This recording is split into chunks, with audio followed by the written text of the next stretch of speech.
संजय राऊत किंवा आदित्य ठाकरे यांनी power presentation करण्याच्या आधी जनतेनं त्यांची पॉवर कट केलेली आहे. त्यामुळे तुम्ही कितीही पॉवर प्रेझेंटेशन केलं तरी जनतेला त्याचा काहीही उपयोग होणार नाही.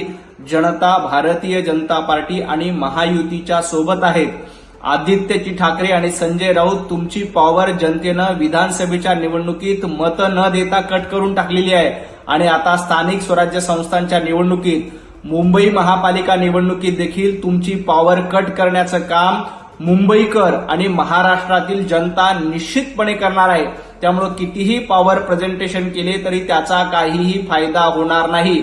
फक्त संजय राऊत यांना मला एक सांगायचंय की जेव्हा आदित्य ठाकरे पॉवर प्रेझेंटेशन देतील तेव्हा उद्धवजी ठाकरे यांना शेवटच्या रांगेत बसू नका, एवढी काळजी घ्या.